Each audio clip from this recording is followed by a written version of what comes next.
We will turn to Matthew's Gospel, chapter 18. మత్తయి సువార్త 18వ అధ్యాయాన్ని మనం త్రిప్పుదాం. And today, this evening session, we will be meditating from verses from 15 to 20. ఈ సాయంకాలం వేళ మన ధ్యానము కొరకై మత్తయి సువార్త 18వ అధ్యాయం 13 నుండి 20వ వచనం వరకు మనం చదువుకుందాం. Our Lord is still teaching about the childlikeness of the believers. మన ప్రభువైన యేసుక్రీస్తు వారు విశ్వాసులైన వారు పిల్లలను పోలి ఉండాలి అని ఆయన బోధిస్తూ ఉన్నాడు. And we meditated about 3 subjects so far. ఇప్పటి వరకు 3 సంగతులు మనం ధ్యానం చేశాం. In the first section, we meditated that everyone enters to the kingdom of God as a child. మొదటి ధ్యానములో ప్రతి ఒక్కరూ కూడా బిడ్డలను పోలిన వారై పరలోక రాజ్యంలో ప్రవేశించాలి అనే ధ్యానాన్ని మొదటిగా మనం ఆలకించాం. And in that kingdom, everyone is treated as a child. దేవుని రాజ్యంలో లేక పరలోక రాజ్యంలో ప్రతి ఒక్కరూ కూడా పిల్లలలాగానే వారు వ్యవహరించబడతారు. And this morning session, we meditated about that those children, they will be taken care of by the assembly. ఈ ఉదయకాలం అలాంటి వారిని సంఘములో వారు జాగ్రత్త తీసుకొనబడతారు అని మనము ఆలకించాం. In other words, they cared as a little children. చిన్న పిల్లలుగా వారిని జాగ్రత్త తీసుకోవడము అనే సంగతిని ఉదయకాలం మనం ఆలకించాం. So if these believers are children and they are treated as children and they are taken care of as a children, they need disciplining. విశ్వాసులు పిల్లలను పోలిన వారైతే వారి విషయమై జాగ్రత్త తీసుకుంటూ ఉన్నట్లయితే అలాగైతే వారికి క్రమశిక్షణ కూడా అవసరం. So disciplining of God's children. దేవుని పిల్లలను క్రమశిక్షణ చేయడం. What does it mean by discipline? క్రమశిక్షణ చేయడం అంటే ఏంటి? Is it to punish them? వారిని శిక్షించడమా? No, not at all. అలా కాదండి. Discipline means to edify or teach or correct. క్రమశిక్షణ చేయడము అంటే వారిని అభివృద్ధి చేయడం, అలాగే సరిచేయడం, వారికి బోధించడం. God desire of his children here on earth is their purity. భూమి మీద ఉన్న తన పిల్లలు పరిశుద్ధత కలిగి ఉండాలి అనేది దేవుని యొక్క కోరిక. And in the Old Testament, God said, "You shall be holy, for I am holy." పాత నిబంధనలో దేవుడు ఇలా చెప్పాడు, నేను పరిశుద్ధుడను గనుక మీరును పరిశుద్ధులయుండుడి అన్నాడు. And in 1 Peter reminded the believers again the same thing. పేతురు రాసిన మొదటి పత్రికలో పేతురు అదే సంగతిని విశ్వాసులకు మరల జ్ఞాపకం చేశాడు. You shall be holy, for I am holy. God says so.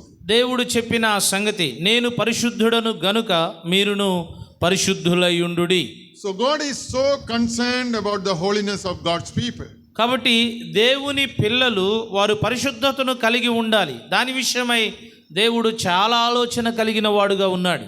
So God, if he is concerned about it, even God's people should be concerned about it. దేవుడు దేవుని పిల్లల పరిశుద్ధత విషయంలో ఆలోచన కలిగిన వాడైతే ఖచ్చితంగా ఆయన పిల్లలమైన మనము కూడా ఆ విషయంలో ఆలోచన కలిగి ఉండాలి.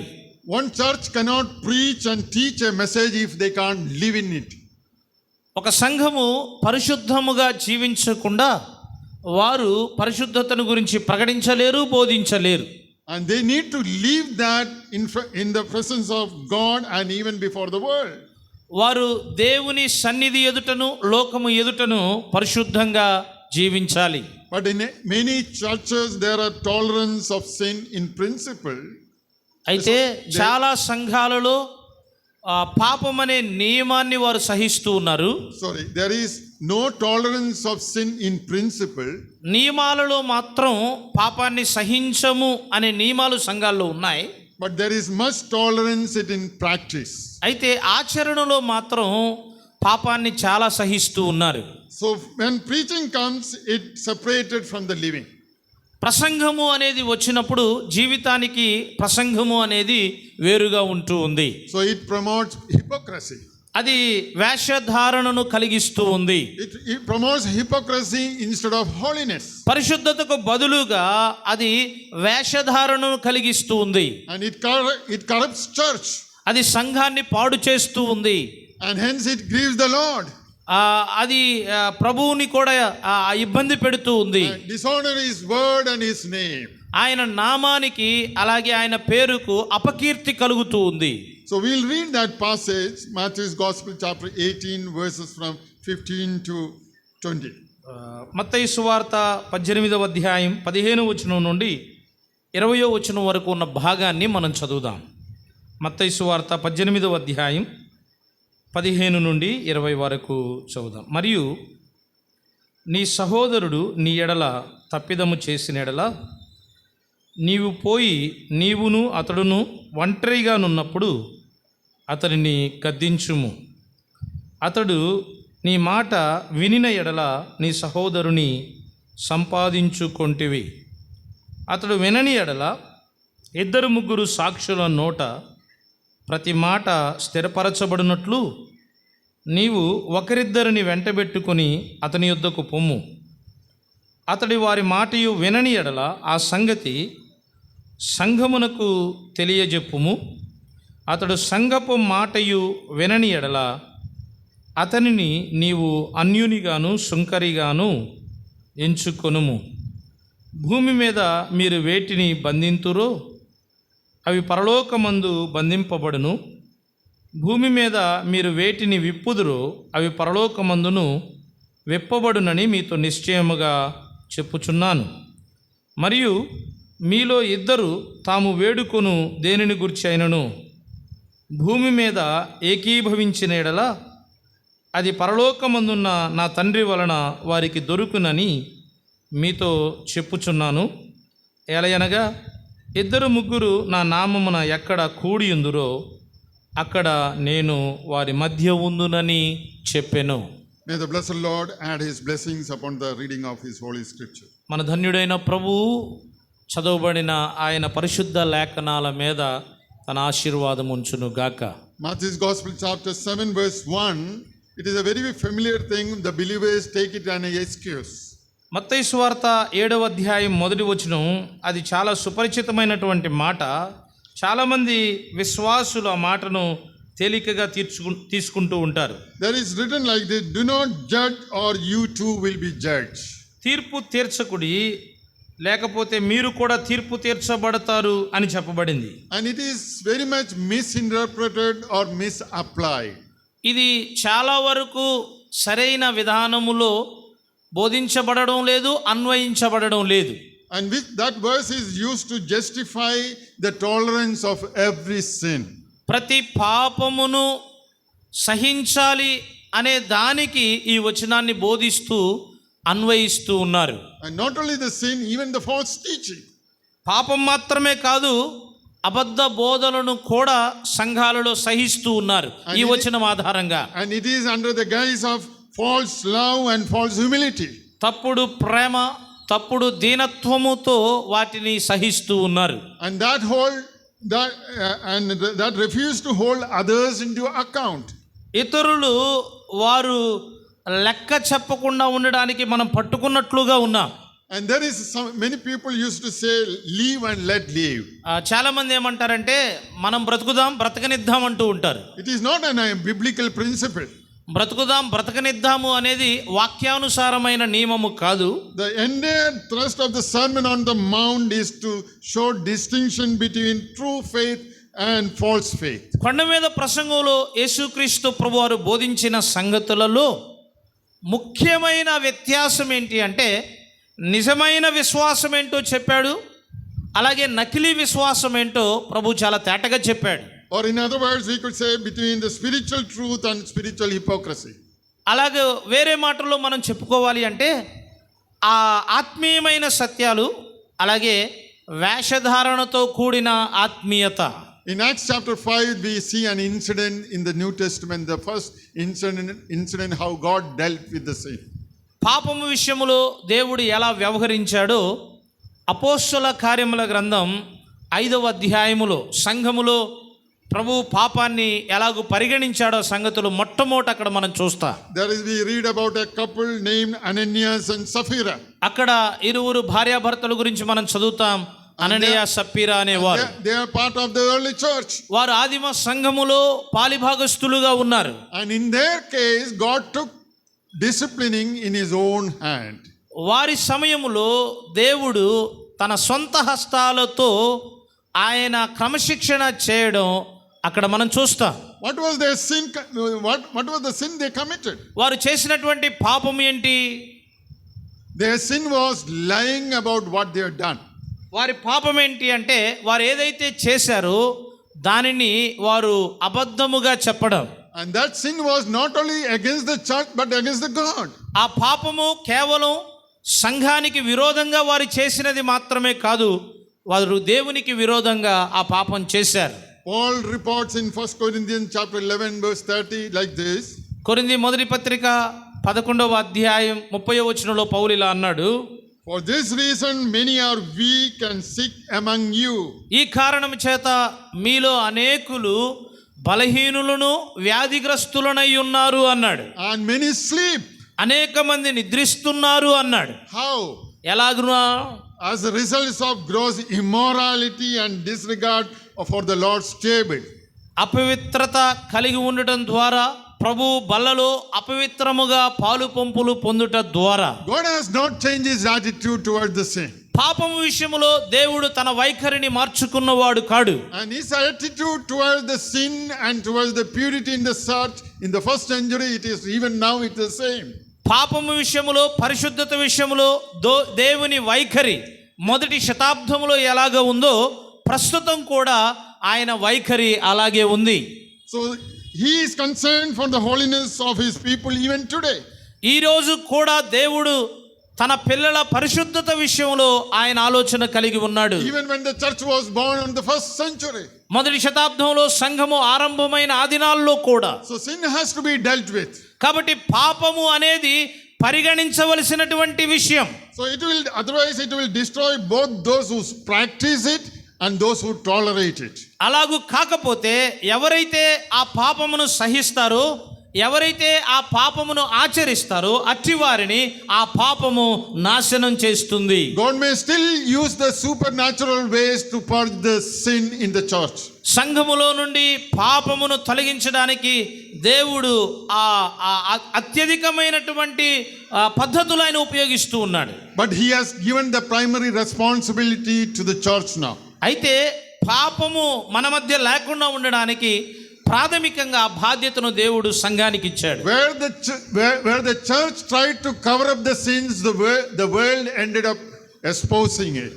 ఏ సంఘములో అయితే పాపమును కప్పడానికి ప్రయత్నం చేస్తారో అక్కడ పాపము లోకానికి ప్రత్యక్షమవుతూ ఉంది. So Lord always had disciplined his people. కాబట్టి దేవుడు ఎప్పుడూ తన ప్రజలను క్రమశిక్షణ చేస్తూ ఉన్నాడు. If it is not done through the church, he will expose it through the world. ఒకవేళ సంఘము ద్వారా పాపమును క్రమశిక్షణ చేయకపోతే లోకము ద్వారా దేవుడు ఆ కార్యాన్ని జరిగిస్తాడు. And he instructed to keep the purity even in the Old Testament time and even in the New Testament. పాత నిబంధన కాలములోను క్రొత్త నిబంధన కాలములోను పరిశుద్ధతను కలిగి ఉండాలి అనే సంగతిని ప్రభువు తెలియచేస్తూ ఉన్నాడు. In Proverbs chapter 3 verse 11 and 12 we read like this. సామెతల గ్రంథం 3వ అధ్యాయం 11, 12 వచనాల్లో మనం ఇలా చదువుతాం. My son, do not despise Lord's discipline and do not resent his rebuke. నా కుమారుడా, యెహోవా శిక్షను తృణీకరింపవద్దు, ఆయన గద్దింపునకు విసుకవద్దు.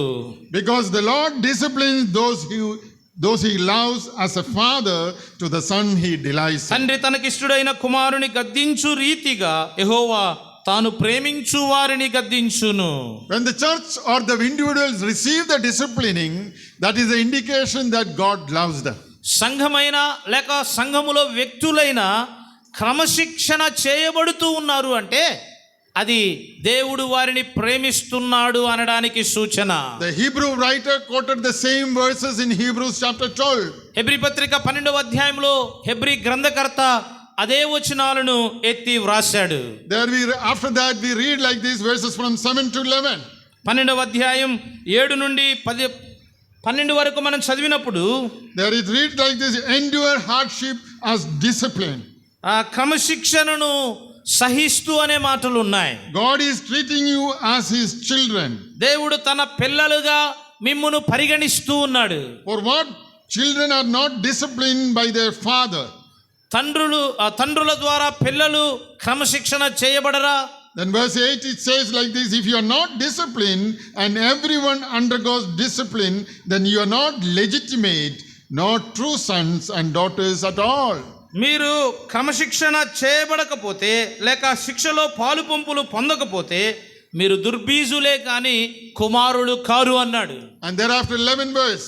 ఆ తరువాతి 11వ వచనంలో No discipline seems pleasant at the time but painful.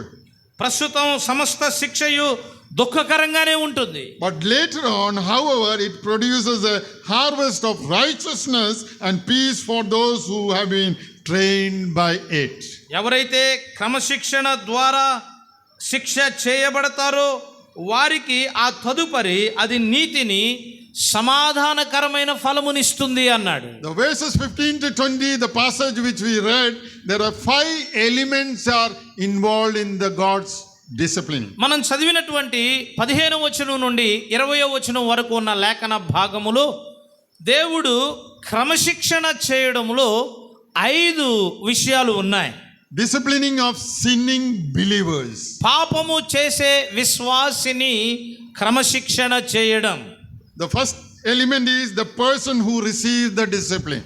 మొదటి విషయము లేక మొదటి వ్యక్తి ఎవరు అంటే ఎవరైతే క్రమశిక్షణ పొందుకుంటారో ఆ వ్యక్తే మొదటి సంగతి. And the second element is the person who initiates the discipline. రెండో వ్యక్తి ఎవరు అంటే ఎవరైతే క్రమశిక్షణను ప్రారంభిస్తారో వారు. And the third element is the purpose of discipline. మూడవ సంగతి ఏంటి అంటే క్రమశిక్షణ చేయడానికి గల ఉద్దేశం. And these all 3 elements are in the first verse itself. ఈ యొక్క 3 విషయాలు కూడా మొదటి వచనంలోనే మనం చూస్తాం. That is verse 15. అది వచనం 15లో.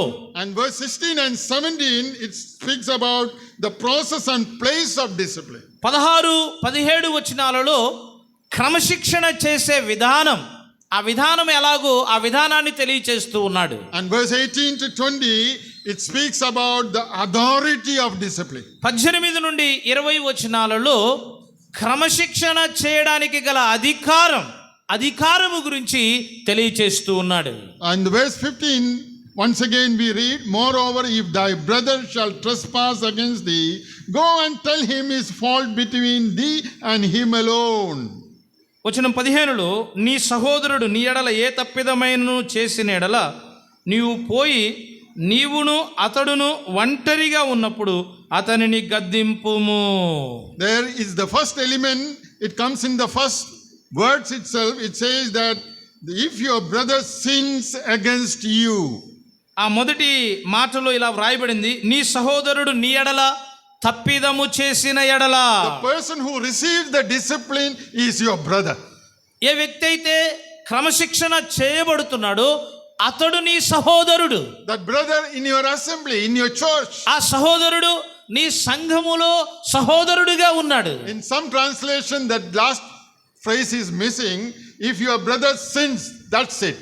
But in some translation it says if your brother sins against you. కొన్ని అనువాదాలలో నీ సహోదరుడు పాపము చేస్తే అని వ్రాయబడింది. కానీ నిజమైన అనువాదం ఏంటి అంటే ఇక్కడ ప్రస్తావించబడింది నీ సహోదరుడు నీ ఎడల ఏదైనా తప్పిదము చేసిన ఎడల. So the person to be disciplined is a brother who sins. కాబట్టి ఇక్కడ క్రమశిక్షణ చేయవలసిన వ్యక్తి ఎవరు అంటే తప్పిదము చేసినటువంటి సహోదరుడు. So the brother refers to any fellow believer, whether he is a male or she is female. సహోదరుడు అనే ఈ మాట తోటి విశ్వాసులు, వారు పురుషులైనా కావచ్చు వారు స్త్రీలైనా కావచ్చు. So what is the implication in it?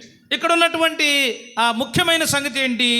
If that person, if he sins and that sin he continues in it in his life and it unconfessed, that person should go and rebuke him. ఆ సహోదరుడు ఆ పాపాన్ని కొనసాగిస్తూ ఉంటే ఎవరి ఎడలైతే ఈ పాపము ఈ తప్పిదము చేశాడో ఆ పాపమును అతడు నియంత్రణ చేయనప్పుడు ఈ సహోదరుడు వెళ్ళి ఆ పాపమును గద్దించాలి. What is the meaning of sin? పాపము చేయడంలో ఉన్న అర్థం The ఏంటి? literal meaning of the sin is the missing the mark. పాపము చేయడము అంటే ఆజ్ఞను అతిక్రమించడం. And in the biblical language, the meaning is missing the mark of God's standards. ఆ బైబిల్ భాషలో చెప్పాలి అంటే దేవుని యొక్క ఆజ్ఞను అతిక్రమించడమే పాపం. Now, as I said in the little before, as I said in some translations, against you, that is missing. కొన్ని అనువాదాల్లో నేను చెప్పినట్లుగా నీ ఎడల తప్పిదము చేశాడు, నీ ఎడల అనే మాట కొన్ని అనువాదాల్లో కనబడటం లేదు. In either case, it doesn't matter whether it is there or not. In both cases, the person, if he sins against you or against someone, it is the responsibility of the fellow believer to go and rebuke him.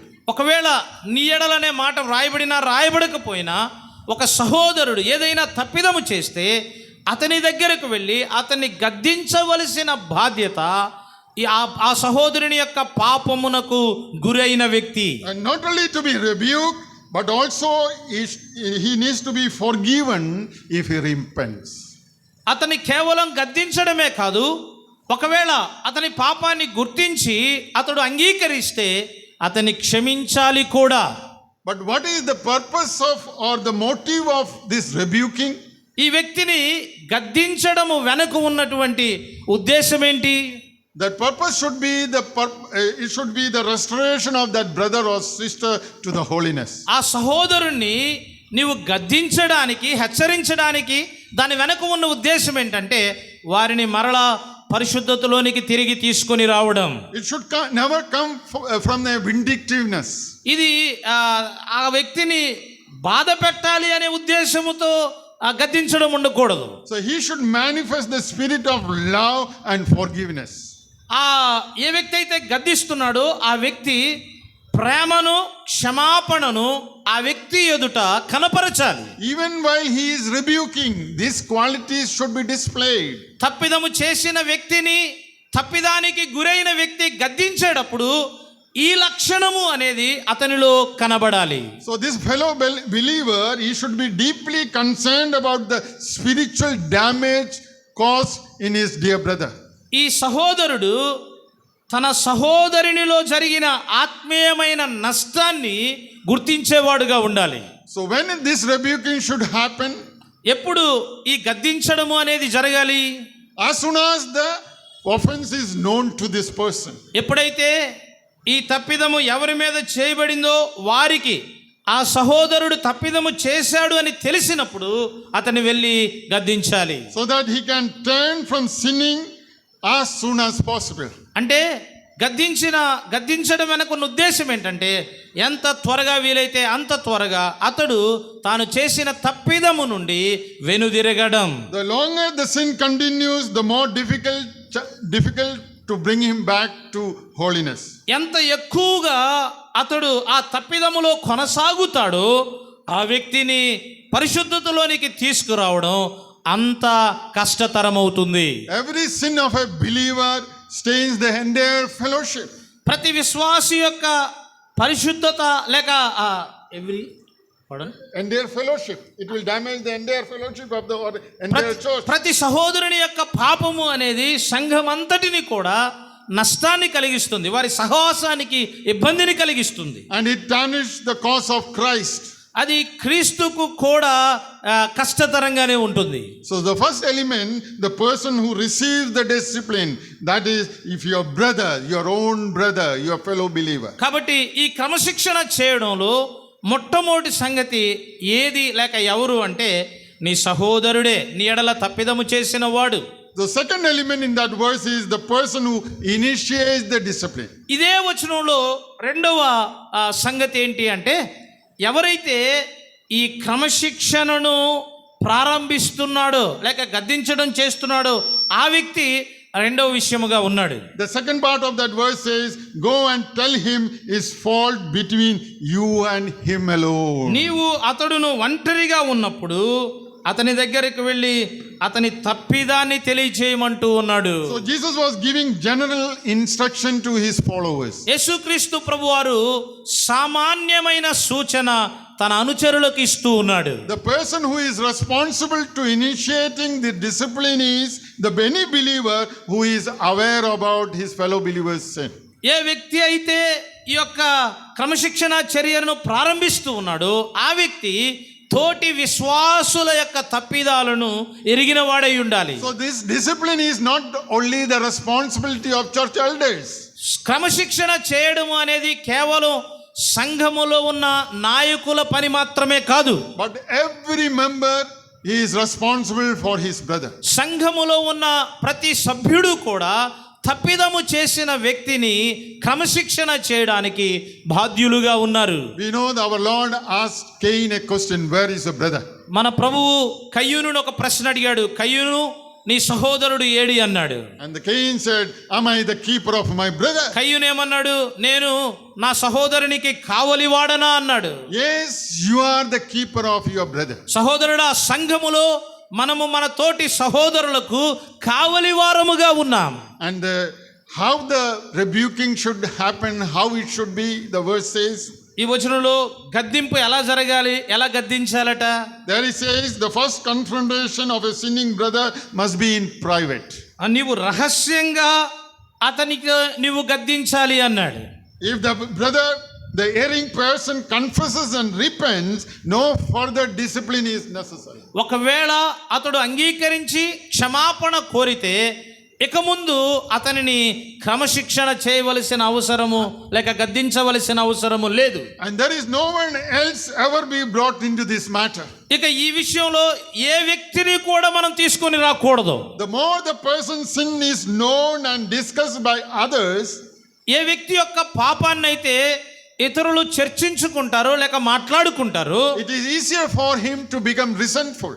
ఆ వ్యక్తి మరి ఎక్కువగా అంటే ఇక పరిశుద్ధతలోకి రాకుండా ఆగిపోవడానికి అది సాధ్యమవుతుంది. And it may be harder for the repentance and restoration. అతడు మారు మనసు పొందడానికి తిరిగి సమకూర్చబడడానికి అతని హృదయం కఠినమైపోతుంది. So in private and in a spirit of humility and love. కాబట్టి ఆ వ్యక్తిని క్రమశిక్షణ చేసేటప్పుడు గద్దించేటప్పుడు నీవు ఒంటరిగా చేయాలి, అది కూడా దీనత్వముతో ప్రేమతో చేయాలి. If it is so, his change of heart is much more likely. అలాగూ నువ్వు చేసినట్లయితే అతని హృదయము మరి ఎక్కువగా మార్పు చెందుతూ ఉంది. And if he repents, the intimacy between these two brothers will be too deep thereafter. అతడు మారు మనసు పొందినట్లయితే అనగా అంగీకరించి క్షమాపణ కోరినట్లయితే ఈ ఇద్దరి సహోదరుల మధ్య సహవాసము అనేది బలపడుతుంది. That's what verse 15 the end says, you have gained your brother. ఆ వచనం 15 చివరిలో చెప్పాడు, నీ సహోదరుని సంపాదించుకొంటివి. And when Peter he opposed the Judaizers in Antioch and began to separate himself from Gentile believers, పేతురు అన్యులైన విశ్వాసుల నుండి తన్ను తాను ప్రత్యేకించుకోవాలి అనుకున్నప్పుడు Paul opposed him. Paul పేతురుని వ్యతిరేకించాడు. Paul he writes in Galatians chapter 2:11, it's read like this.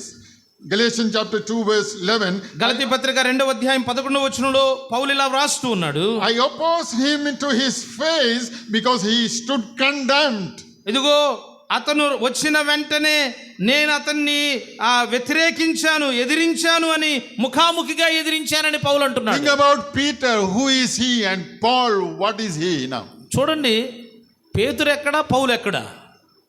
But years later Peter wrote in his epistle, in the second epistle, పేతురు పౌలుకి చాలా వ్యత్యాసం ఉన్నా పౌలు పేతురుని గద్దించాడు. కొన్ని సంవత్సరాల తర్వాత పేతురు తన పత్రికలో వ్రాస్తూ he addresses Paul like this, our beloved brother Paul. పౌలు విషయమై పేతురు వ్రాస్తూ తన పత్రికలో అన్నాడు, మన ప్రియ సహోదరుడైన పౌలు. So a Christian, if he is not concerned about bringing a fellow Christian back to the fold, ఒక క్రైస్తవుడు మరొక క్రైస్తవుడు అనగా వెనకబడిన వానిని తిరిగి మందలోనికి తీసుకురావడానికి తాను ఇష్టపడకపోతే then he himself needs spiritual help.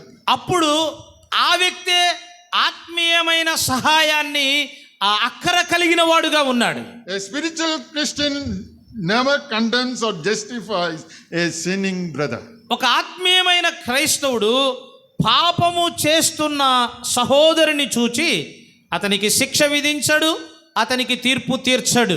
His concern will always be his holiness and blessing of that brother. ఈ సహోదరుని యొక్క ఆలోచన ఎప్పుడు ఆ పాపము చేస్తున్న సహోదరుని విషయమై ఏముంటదంటే, అదిగో అతడు తిరిగి సమకూర్చబడాలి, అతడు మరలా దేవుని చేత దీవించబడాలి, అతడు పరిశుద్ధతను కలిగి ఉండాలి అనే ఆలోచన ఉంటుంది. His desire will be the purity and integrity of the church. ఇది సంఘము యొక్క పరిశుద్ధత, సంఘము యొక్క యథార్థత, and the glory and honor of God the Almighty. అప్పుడు దేవునికి సమస్త ఘనత మహిమ ఆ సర్వశక్తునికి కలుగుతుంది. At least 3 things are necessary for effective discipline. ప్రభావితంగా క్రమశిక్షణ చేయాలి అంటే కనీసం 3 సంగతులు అవసరం.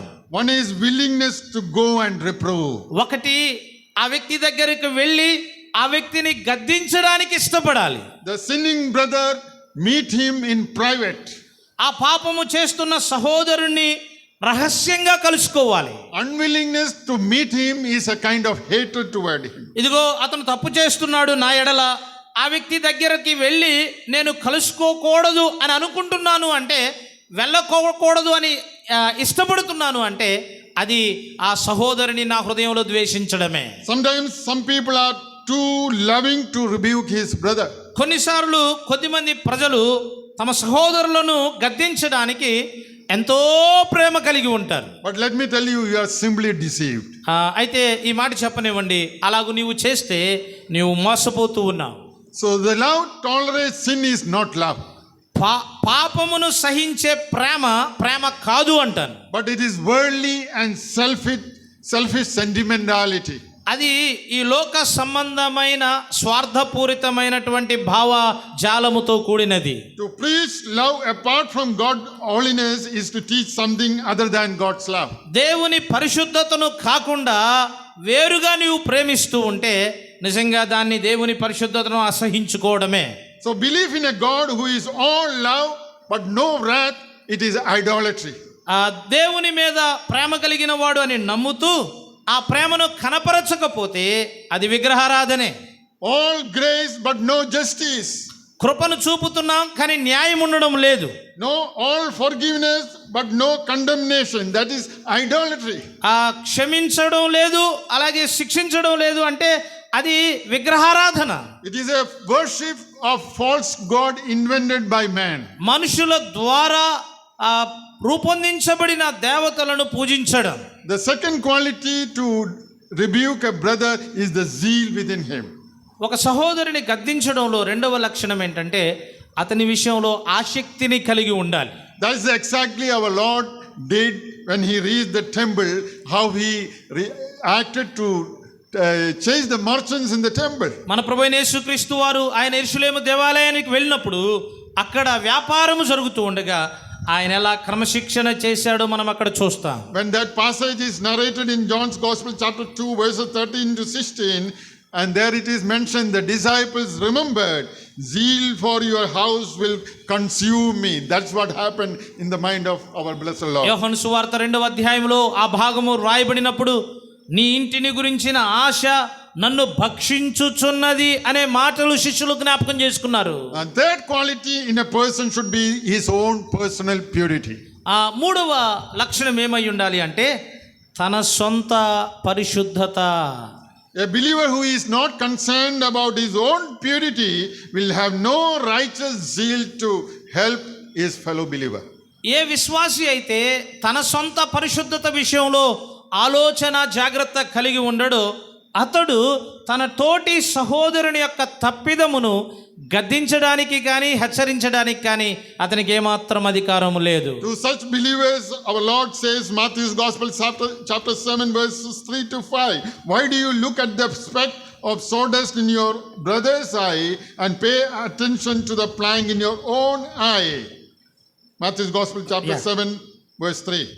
అలాంటి వారి విషయమై మన ప్రభువైన యేసుక్రీస్తు వారు మత్తయి సువార్త 7వ అధ్యాయం 3వ వచనంలో ఆయన అన్నాడు, నీ కంటిలో దూలము పెట్టుకుని ఎదురువారి కంటిలో ఎలాగో నలుసు తీయడానికి ప్రయత్నం చేస్తున్నావు అని చెప్పాడు. And verse 5 says, you hypocrite, first take the plank out of your own eye and then you will see clearly to remove the speck from your brother's వచనం 5లో eye. కూడా చెప్పాడు, వేషధారి మొదట నీ కంటిలో ఉన్న దూలము తీసివేసుకునుము, అప్పుడు నీ సహోదరుని కంటిలో ఉన్న నలుసును తీసివేయుటకు నీకు తేటగా కనబడును So అన్నాడు. how important it is the personal purity in your own life. కాబట్టి నీ సొంత జీవితంలో వ్యక్తిగతమైన పరిశుద్ధత కలిగి ఉండడము అనేది ఎంత ప్రాముఖ్యమైనదో కనబడుతూ ఉంది. The third element in that verse is the purpose of discipline.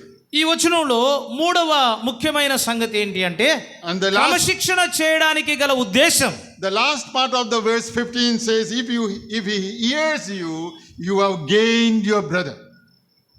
నీ మాట వినిన ఎడల నీ సహోదరుని సంపాదించుకొంటివి అన్నాడు. So the purpose of discipline is the spiritual restoration.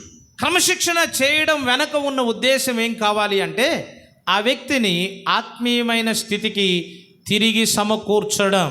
So the sinning brother is won back to fellowship with the body and with his head, Jesus Christ. పాపము చేసినటువంటి సహోదరుని సంపాదించుకొనుట ద్వారా తన శిరస్సయున్న క్రీస్తు ప్రభువారి వైపునకు శరీరమైన సంఘములోనికి అతడు తిరిగి సమకూర్చబడతాడు. The goal of discipline is not to throw the people out of the church. క్రమశిక్షణలో ఉన్నటువంటి నియమం పాపము చేసిన వారిని సంఘములో నుండి వెలుపట పడేయాలని కాదు. Or it's not to feed the self-righteousness of pride of those who administer the discipline. అయితే క్రమశిక్షణ చేయడము అంటే ఎవరైతే ఈ యొక్క క్రమశిక్షణ చర్య జరిగిస్తూ ఉన్నారో వారు తాము నీతిమంతులము పరిశుద్ధతులము అని కనపరుచుకోవడానికి కాదు, But the spiritual restoration of that dear brother. ఆ సహోదరుని ఆత్మీయంగా తిరిగి సమకూర్చడం. Proverbs chapter 11 verse 30, it reads like this. సామెతల గ్రంథం 11వ అధ్యాయం 13వ వచనంలో ఇలా వ్రాయబడింది, He who wins soul is wise. 11వ అధ్యాయం 13వ వచనంలో వర్స్ 30 30. 30వ వచనంలో నీతిమంతులిచ్చు ఫలము జీవవృక్షము. Is it 30 or 13? 11:30. He who wins soul is wise. You can translate, maybe the reference is done wrong. He who wins soul is wise. ఎవరైతే ఆత్మను సంపాదిస్తారో వారు జ్ఞానులు అని అక్కడ చెప్పబడింది. So maybe the reference may be slight difference. బహుశా There is another verse in James chapter 5 verse 19 to 20. It is there. జ్ఞానము గల వారు ఇతరులను రక్షించరు. Those who have wise they will save the others. Yeah, here another translation is, he who wins soul is wise. ఎవరైతే ఇతరులను సంపాదిస్తారో వారు జ్ఞానులు అని మనకి తెలుగులో అనువాదం చేయబడింది. And in James 5:19 and 20 it reads like this. యాకోబు పత్రిక 5వ అధ్యాయం 19-20 వచనాల్లో ఇలా వ్రాయబడింది, Brethren, if anyone among you wanders from the truth and someone turns him back, let him know that he who turns a sinner from the error of his way will save a soul from death and cover a multitude of sins. సహోదరులారా, మీలో ఎవడైనను సత్యము నుండి తొలగిపోయినప్పుడు మరి ఒకడు అతన్ని సత్యమునకు మళ్లించిన ఎడల పాపిని వాని తప్పు మార్గము నుండి మళ్లించువాడు మరణము నుండి యొక్క ఆత్మను రక్షించి అనేక పాపములను కప్పివేయునని తాను తెలుసుకొనవలెను. Another interesting part is, in some cases you might be confronting a professing Christian even.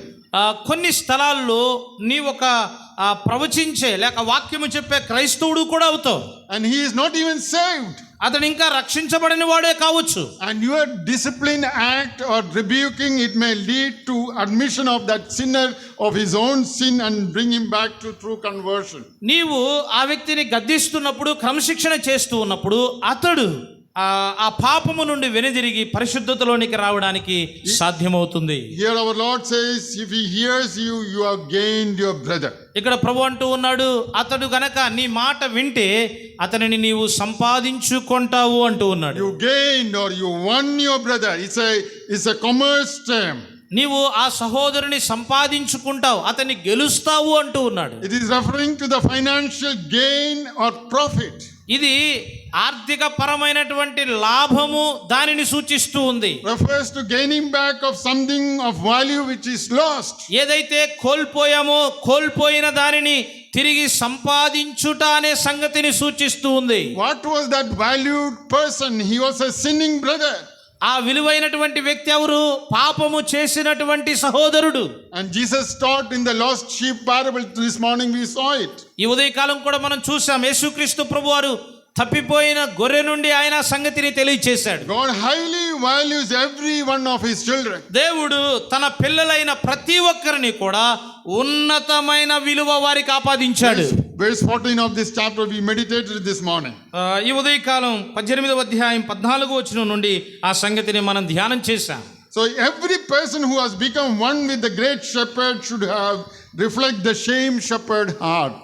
గొప్ప కాపరితో ఏకమైన ప్రతి ఒక్కరు కూడా ఆ గొప్ప కాపరి యొక్క హృదయాన్ని వారు ప్రత్యక్షపరచాలి. Apostle Paul says you have the mind of Christ. అపోస్తలుడైన పౌలు ఏమన్నాడు? క్రీస్తు యేసు కలిగిన ఈ మంచి మనసు మీరును కలిగి ఉండండి అన్నాడు. If you have that mind of Christ, the mind of our great shepherd, you will have that hunger and thirst to bring your fellow believer back to the fold. క్రీస్తు యేసును కలిగిన ఆ మనసు అనగా మన కాపరు యొక్క మనసును మనం కలిగి ఉంటే ఆ తప్పిపోయిన సహోదరుని తిరిగి సమకూర్చాలి అనే ఆలోచన మనం కలిగి ఉంటాం. And another fact is the whole church member when a church member fall into sin, whole fellowship as a whole, each member individually, they all suffer the loss. ఒక వ్యక్తి సంఘములో అతడు ఏ తప్పిదమైనా చేస్తే అతని మూలంగా సంఘములో ఉన్న వారందరూ కూడా వారు చాలా శ్రమ పడతారు. Because each believer is unique. ఎందుకంటే ప్రతి విశ్వాసి విశేషమైన వాడే. No individual believer is reproducible. ఏ విశ్వాసికి బదులుగా మరొక విశ్వాసిని మనం చూపించలేం. He is uniquely gifted. ప్రతి విశ్వాసి విశేషమైన వరము కలిగిన వాడు. How people go to the great distance to regain the material wealth which is lost. కోల్పోయినటువంటి దానిని ప్రజలు ఎంత బాగా సంపాదించుకుంటూ ఉన్నారు. You know, let's imagine on the way you are coming, you are lost your purse. You will go back to searching that purse in the opposite direction. ఒకవేళ మీరు ఊహించుకోండి, మీరు మార్గం గుండా వస్తూ ఉన్నప్పుడు మీ దగ్గర ఉన్నటువంటి ఒక సంచి, విలువైన సంచి పోగొట్టుకున్నారు. దాన్ని వెతుక్కుంటూ వేరొక మార్గం గుండా మనం వెళ్ళామనుకోండి. Just imagine how much greater distance should Christians go to regain the spiritual treasure which is lost. మనం పోగొట్టుకున్న దాన్ని వెతుక్కుంటూ తిరిగి అలాగ వెళుతున్నామో, అలాగైతే ఆత్మీయమైన సహోదరుణ్ణి మనం కోల్పోయినప్పుడు, పోగొట్టుకున్నప్పుడు ఆ వ్యక్తిని తిరిగి సమకూర్చడము అనేది ఎంత విశేషమైనదో ఆలోచన చేద్దాం. Surely he is more valuable than all earthly possessions. ఈ భూ సంబంధమైన వాటన్నిటికంటే కూడా నీ తోటి ఆత్మీయమైన సహోదరుడు చాలా విలువైన వాడు. To gain that brother you may have to go a little further distance, probably not a great distance. బహుశా ఆ సహోదరుని నీవు సంపాదించడానికి కొంత దూరము నీవు వెళ్ళవలసి వస్తుంది. A little further. కొంచెం ముందుకి నువ్వు వెళ్ళవలసి వస్తుంది. But are you willing? అయితే అలాగూ వెళ్ళి సంపాదించడానికి ఇష్టపడుతున్నావా? In some Christian believers, they may say that we have no business getting involved. It is his life, his decision. కొద్దిమంది విశ్వాసులు ఏమంటారు అంటే, అది ఆయన జీవితం, అది ఆయన నిర్ణయం, ఆయన విషయంలో మాకెటువంటి పాలు లేదు, మాకు అక్కర లేదు అంటారు. And it is his responsibility. He is accountable to God. అది అతని బాధ్యత, అతని లెక్క దేవునికి చెప్పుకోవాలి అంటారు. This attitude may sound good loving. ఈ యొక్క వైఖరి మంచి ప్రేమను కనపరచదు. It may sound spiritual on the surface. ఇది ఆత్మీయ క్షేమాభివృద్ధిని సూచించదు. But does not go with the scripture. అయితే అవి లేఖనానుసారమైనవి కావు. It reflects ungodly disregard, not loving concern for the brother who is fallen. ఎవరైతే పడిపోయాడో ఆ సహోదరుని పట్ల దైవికమైన నియమాలను పాటించడం లేదు, అలాగే ప్రేమను కనపరచడం అక్కడ మనం చూడం. The fourth element is the process and place of discipline. నాలుగవ సంగతి, ఈ క్రమశిక్షణ చేయడానికి అవసరమైన ఆ పద్ధతి ఏంటో చెప్పబడింది. The verse 16 and 17. 16-17 వచనాలు చూడండి. మత్తయి సువార్త 18వ అధ్యాయం 16-17 వచనాలు. అతడు వినని ఎడల 2-3 సాక్షుల నోట ప్రతి మాట స్థిరపరచబడినట్లు నీవు ఒకరిద్దరిని వెంటబెట్టుకుని అతని యొద్దకు పొమ్ము. అతడు వారి మాటయు వినని ఎడల ఆ సంగతి సంఘమునకు తెలియజెప్పుము. అతడు సంఘపు మాటయు వినని ఎడల అతనిని నీకు అన్యునిగాను సుంకరిగాను ఎంచుకొనుము.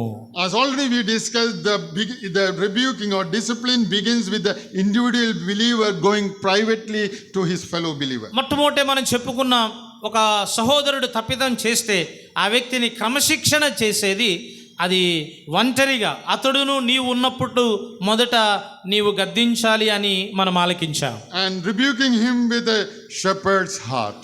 అంటే కాపరి హృదయము కలిగి ఆ తప్పిదము చేసిన వ్యక్తిని గద్దించాలి. But thereafter 3 subsequent steps are mentioned in these 2 verses. ఆ తదుపరి ఈ వచనంలో ఒక 2-3 సంగతులు అక్కడ చెప్పబడ్డాయి. There it says the sinning brother does not listen. Verse 16, the next basic procedure is to confirming facts in a dispute or allegation.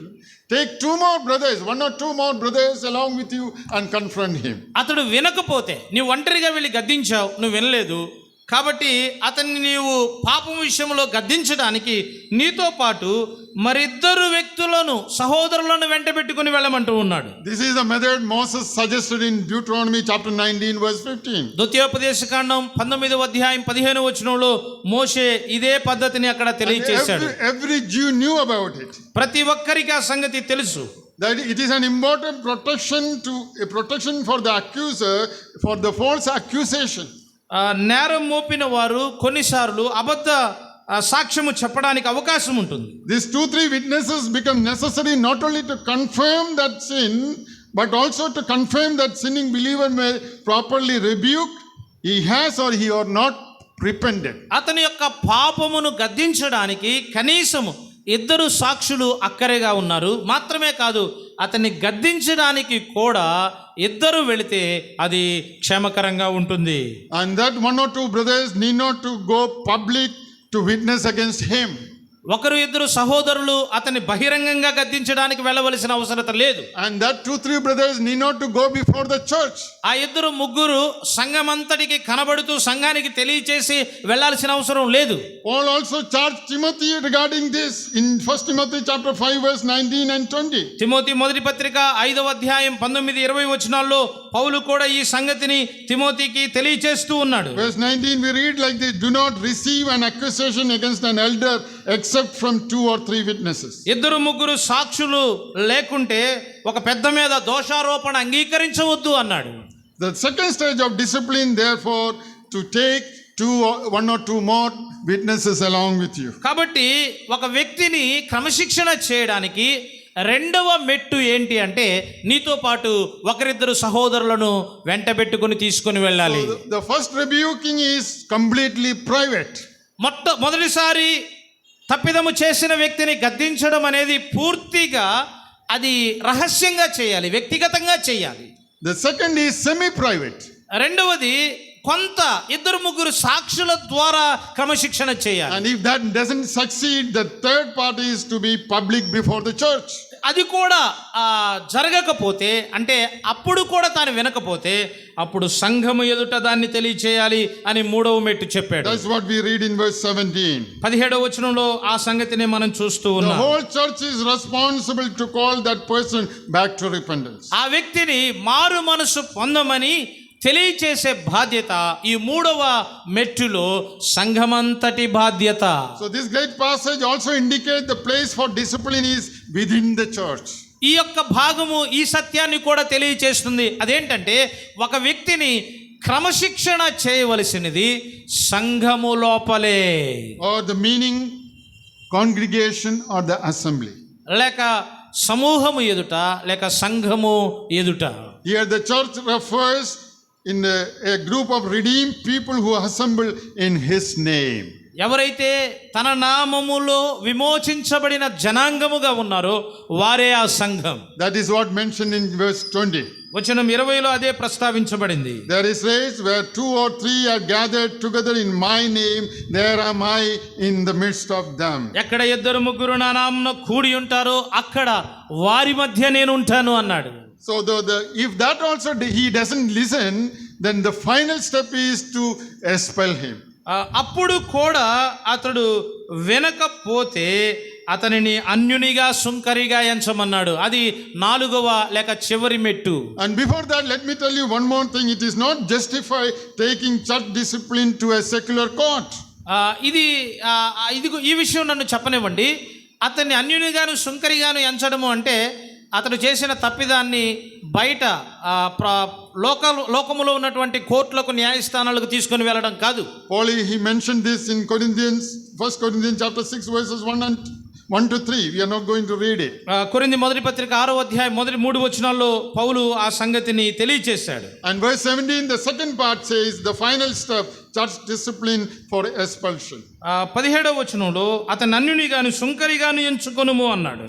There we read like this, chapter 17 verse 17, the second part, if he neglect to hear the church, let him be unto thee as a heathen man and a publican. అతడు సంఘపు మాటను వినని ఎడల అతని నీవు అన్యునిగాను సుంకరిగాను ఎంచుకొనుము అన్నాడు. Here our Lord is not trying to please the Jewish leaders.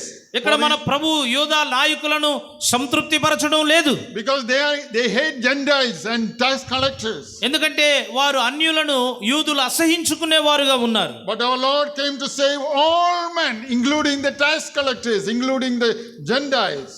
ఇక్కడ మన ప్రభువు ఆ సుంకపు పన్ను వసూలు చేసే వారిని అన్యులను కూడా కలిపి ఇక్కడ ప్రస్తావిస్తూ ఉన్నాడు. And Matthew and Zacchaeus, they were tax collectors. మత్తయి అలాగే జక్కయ్య వారు పన్ను వసూలు చేసేవారు, సుంకరులు. Centurion, he came along with his servant to get healed. He was a Gentile man.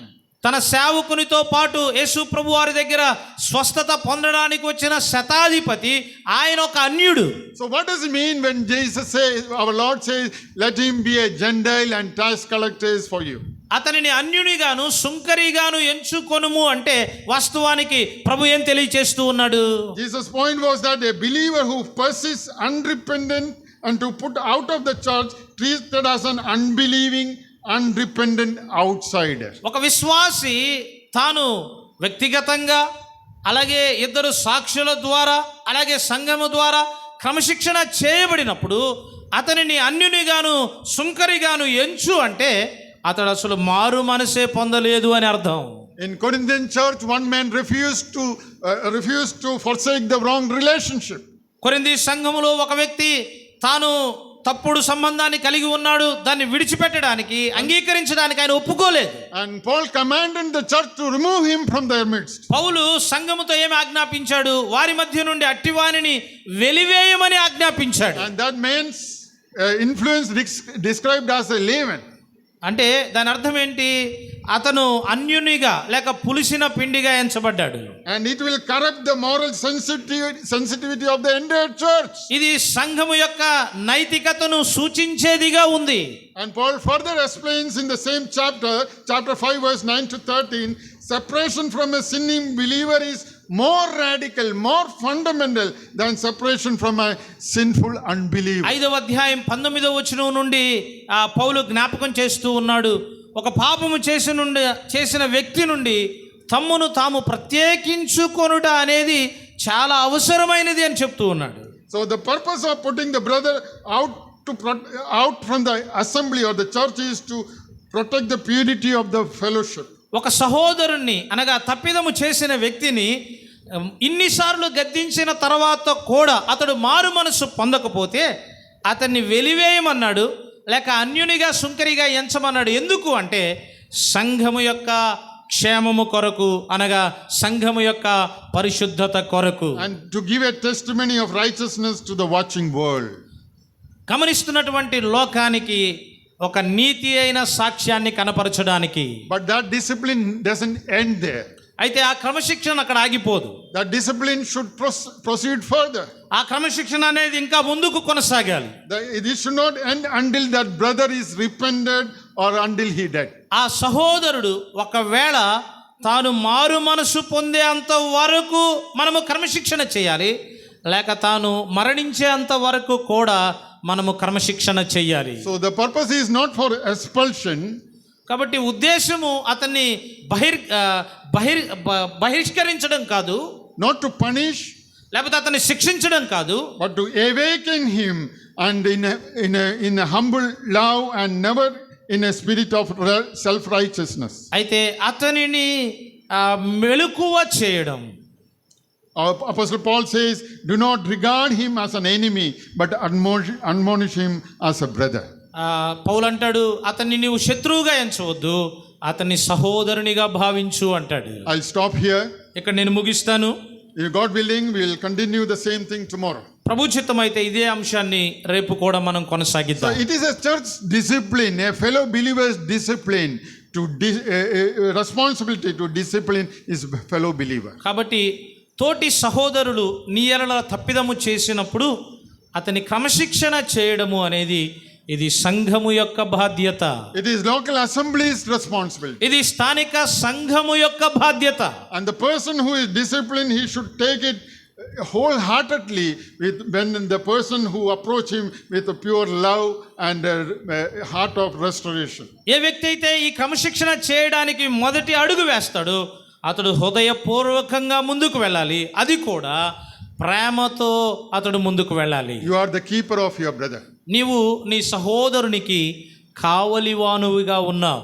So the blessed Lord help each one of us in an assembly fulfilling the responsibilities God has entrusted to each one of us. దేవుడు మనకు అనుగ్రహించిన బాధ్యతను మనము నెరవేర్చడానికి మన ధన్యుడైన ప్రభువు మనకి సహాయం చేయను గాక. May the name of the Lord be blessed. ప్రభు నామము మహిమపరచబడును గాక. ప్రియ ప్రభువా, ఈ 2 దినాలుగా ఈ సభలలో మీరు అందిస్తున్న వాక్య సత్యాలను బట్టి కృతజ్ఞతలు చెల్లిస్తాం.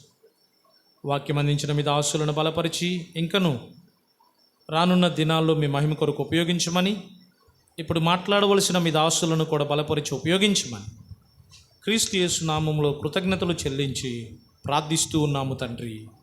ఆమేన్.